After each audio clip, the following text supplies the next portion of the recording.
เชื่อไหมครับว่าถ้าเราลองเปิดคอมพิวเตอร์และเข้าไปแอบส่องในเว็บบอร์ดท่องเที่ยวระดับโลกไม่ว่าจะเป็น Reddit TripAdvisor หรือพวกกลุ่ม Facebook ของเหล่านักเดินทางชาวต่างชาติที่เขาชอบแชร์ประสบการณ์กันเนี่ยสิ่งที่เราจะเจอแทบจะทันทีเลยก็คือไอ้คำถามประเภทยอดฮิตที่ว่าพาลูกเล็กๆไปเที่ยวเมืองไทยเนี่ยมันอันตรายไหมครับหรือใครเคยมีประสบการณ์พารถเข็นเด็กไปลุยกรุงเทพบ้างมันรอดจริงเหรอซึ่งถ้าใครลองไปไล่อ่านคอมเมนต์พวกนี้นะครับบอกเลยว่าแทบจะ80%คือภาพจำที่มันดูพินาศโกลาหลขั้นสุดคือเขาจะมองว่าเมืองไทยคือดินแดนแห่งความเสี่ยงที่ไม่มีทางเท้าให้รถเข็นวิ่งอากาศร้อนจัดจนเด็กต้องละลายสายไฟระยงระยางที่ดูเหมือนจะช็อตใครก็ได้ทุกเมื่อหรือไม่ก็กลัวไปถึงขั้นว่าเรื่องสุขอนามัยเนี่ยมันจะไหวจริงเหรอสำหรับเด็กตัวเล็กๆแต่ทีนี้ครับจุดที่มันน่าตลกและย้อนแย้งที่สุดในเรื่องนี้ก็คือพอครอบครัวพวกนี้เขาตัดสินใจกัดฟันบินมาถึงเมืองไทยจริงๆสิ่งที่เกือบทุกคนพูดเป็นเสียงเดียวกันกลับไม่ใช่คำว่าผิดหวังแต่มันคือคำว่าเหลือเชื่อไม่น่าเชื่อและไม่อยากจะเชื่อครับว่าทำไมที่นี่มันถึงกลายเป็นสวรรค์ของการพาลูกเที่ยวได้ขนาดนี้ซึ่งวันนี้เราจะมาแกะรอยกันครับว่าไอ้ความรู้สึกที่มันพลิกจากหลังเท้าเป็นหน้ามือแบบนี้มันมีที่มาที่ไปจากบริบทแบบไหนกันแน่ซึ่งถ้าเราจะมาเริ่มวิเคราะห์กันจริงๆว่าทำไมเขาถึงกลัวกันเบอร์นั้นเราต้องเข้าใจก่อนครับว่ามาตรวัดคำว่าความปลอดภัยของคนตะวันตกโดยเฉพาะพวกที่มาจากแถบยุโรปหรืออเมริกาเนี่ยเขาจะเน้นไปที่สิ่งที่เรียกว่ามิติทางกายภาพเป็นหลักครับคือทุกอย่างมันต้องเป๊ะตามระเบียบแบบแผนที่วางไว้ฟุตบาทต้องกว้างและเรียบกริบชนิดที่ว่ารถเข็นเด็กต้องวิ่งสลาลมไปมาได้โดยไม่ต้องลงไปลุ้นบนถนนรถทุกคันต้องหยุดตรงทางม้าลายแบบไม่มีข้อยกเว้นหรือแม้แต่หมาจรจัดนี่ต้องเป็นศูนย์ในสายตาเขาเลยครับพอเขาเปิดดูสื่อแล้วเห็นภาพมอเตอร์ไซค์วิ่งย้อนสอนบนทางเท้าหรือเห็นคนเดินข้ามถนนใต้สะพานลอยโดยไม่กลัวรถเนี่ยมันเลยกลายเป็นกำแพงความกลัวที่สูงลิบลิ่วว่าลูกฉันจะรอดไหมในสภาพแวดล้อมที่มันดูเหมือนไม่มีระเบียบแบบนี้แต่เนี่ยแหละครับคือประเด็นสำคัญที่น่าสนใจมากเพราะเอาเข้าจริงแล้วมาตรวัดความปลอดภัยของเมืองไทยมันไม่ได้ทำงานผ่านผังเมืองแต่มันดันไปทำงานผ่านสิ่งที่เรียกว่าสัญชาตญาณและความเอ็นดูของคนที่อยู่ในเมืองนั้นต่างหากครับทีนี้ลองนึกภาพตามนะครับว่าภาพจำแรกที่ฝรั่งเขาเห็นคือความวุ่นวายตอนก้าวออกจากสนามบินแต่พอเริ่มเข้าสู่โหมดการเดินทางจริงๆสิ่งที่ทำให้เขาช็อกเป็นอย่างแรกเลยก็คือน้ำใจของคนไทยที่มันพุ่งเข้าใส่แบบไม่ได้ตั้งตัวครับสมมุติคุณเป็นครอบครัวต่างชาติที่กำลังยืนทำหน้าเลิกลักอยู่หน้าบันไดรถไฟฟ้าพร้อมรถเข็นเด็กที่ทั้งหนักและพรุงพรังซึ่งถ้าเป็นในประเทศพัฒนาแล้วหลายๆที่เนี่ยทุกคนเขาก็จะเดินผ่านคุณไปเฉยๆครับเพราะเขาเคารพความเป็นส่วนตัวและมองว่านั่นคือธุระของคุณที่คุณต้องจัดการเองแต่ตัดภาพกลับมาที่เมืองไทยครับคุณจะยังไม่ทันได้อ้าปากขอความช่วยเหลือด้วยซ้ำก็จะมีคนแปลกหน้าอย่างน้อย 2-3 คนเดินพุ่งเข้ามาช่วยยกรถเข็นขึ้นบันไดให้ทันทีพร้อมกับส่งรอยยิ้มให้แบบงงๆสิ่งนี้แหละครับคือสิ่งที่ฝรั่งเขาใช้คำว่าเหลือเชื่ออย่างแรกที่เขาเจอเพราะมันคือระบบรักษาความปลอดภัยโดยสัญชาตญาณของคนไทยที่มองว่าเด็กคือสิ่งที่ต้องปกป้องและการช่วยเหลือพ่อแม่ที่มีลูกเล็กเนี่ยมันคือจิตสำนึกพื้นฐานที่คนไทยส่วนใหญ่ทำได้แบบไม่ต้องหยุดคิดเลยด้วยซ้ำครับและสิ่งที่ทำให้พวกเขาต้องอึ้งไปกว่านั้นอีกก็คือไอ้สิ่งที่ผมอยากจะเรียกมันว่าสิทธิพิเศษของเด็กหรือ Baby Privilege ฉบับไทยแท้เนี่ยแหละครับคือถ้าเป็นในร้านอาหารที่ยุโรปหรืออเมริกาแล้วลูกคุณดันเกิดงอแงร้องไห้เสียงดังขึ้นมานะคุณจะได้รับสายตาจิกกัดจากโต๊ะข้างๆหรือแม้แต่พนักงานแทบจะทันทีเพราะเขามองว่าคุณคุมเด็กไม่ได้และกำลังรบกวนคนอื่นแต่พอมาเป็นที่ไทยครับทันทีที่เด็กเริ่มงอแงพนักงานเสิร์ฟบางร้านจะเดินเข้ามาหยอกล้อหรือดีไม่ดีคือเข้ามาขออุ้มเด็กไปเดินเล่นแถวหน้าเคาน์เตอร์เพื่อให้พ่อแม่ได้นั่งกินข้าวอย่างสงบสุขสัก5 นาที 10 นาทีด้วยความเต็มใจสุดๆซึ่งในมุมของฝรั่งเนี่ยการที่คนแปลกหน้าจะมาแตะตัวลูกหรือเข้ามาเล่นด้วยแบบนี้มันคือเรื่องที่แทบจะเป็นไปไม่ได้เลยในบ้านเขาครับเพราะเรื่องความเป็นส่วนตัวมันค้ำคออยู่แต่น้ำใจและความเอ็นดูแบบไทยๆมันดูจริงใจซะจนไอ้ความระแวงที่พกมาเนี่ยมันหายวับไปกับตาเลยทีเดียวเขาเลยเริ่มรู้สึกว่าไอ้อันตรายที่เขากลัวในตอนแรกเนี่ยมันถูกแทนที่ด้วยความอบอุ่นแบบที่หาจากที่ไหนไม่ได้แล้วครับ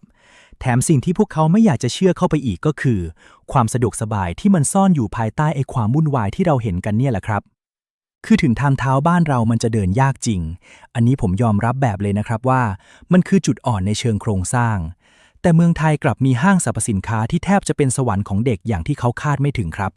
คือถ้าไปเดินห้างบ้านเราเนี่ยห้องให้นมบุตรหรือห้องเปลี่ยนแพมเพิร์สหลายๆที่คือสะอาดและครบครันกว่าเมืองใหญ่หลายๆเมืองในโลกซะอีกแถมค่าครองชีพบ้านเรายังทำให้เขาเข้าถึงการดูแลระดับพรีเมียมได้ในราคาที่บ้านเขาทำไม่ได้ความรู้สึกที่ได้รับการดูแลอย่างดีจากพนักงานโรงแรมหรือแม้แต่คนขับรถรับจ้างที่พยายามจะหามุมจอดรถในร่มให้เด็กไม่ต้องร้อนหรือแอบหันพัดลมแอร์ไปข้างหลังให้ลูกเขาทั้งหมดนี้มันคือมิติของความปลอดภัยทางใจที่ฝรั่งเขาไม่เคยคำนวณมาก่อนเลยครับว่าจะได้เจอในทริปนี้ประเด็นมันน่าสนใจขึ้นไปอีกตอนที่เราพูดถึงเรื่องการกินการอยู่ครับฝรั่งเขาจะกังวลมากเรื่องท้องเสียหรือความสะอาดของสตรีทฟู้ดแต่พอเขามาเห็นจริงๆเขาจะเจอความใส่ใจของพ่อค้าแม่ค้าไทยครับที่เวลาเห็นเด็กมาสั่งเนี่ยเขาจะแทบจะทำเมนูใหม่ที่เน้นว่าไม่เผ็ดและสะอาดพิเศษให้โดยอัตโนมัติคือคนไทยเรามีพื้นฐานของการเป็นหมู่บ้านที่ช่วยกันเลี้ยงเด็กสูงมากครับความรู้สึกที่ว่าไม่ว่าลูกคุณจะเดินไปตรงไหนจะมีสายตาของผู้ใหญ่แถวนั้นคอยดูให้อยู่ห่างๆตลอดเวลามันทำให้ความเครียดของพ่อแม่นักท่องเที่ยวเนี่ยลดลงไปเยอะมากจากที่ตอนแรกต้องคอยระวังภัยรอบตัวกลับกลายเป็นว่าเขาสามารถสนุกไปกับทริปได้มากกว่าการเที่ยวในประเทศตัวเองซะอีกครับทีนี้ถ้าเราลองมาเชื่อมโยงจุดต่างๆเข้าด้วยกันนะครับเราจะเห็นภาพชัดเลยว่าสิ่งที่ต่างชาติคิดว่าอันตรายในตอนแรกเนี่ยมันคือความอันตรายในเชิงกายภาพและโครงสร้างพื้นฐานซึ่งเป็นเรื่องจริงที่เราก็ต้องยอมรับและแก้ไขกันไปครับแต่อย่างที่คนไทยรู้กันดีว่าบ้านเราเนี่ยมันมีสิ่งที่เรียกว่าซอฟต์พาวเวอร์ทางด้านความสัมพันธ์ที่แข็งแกร่งมาก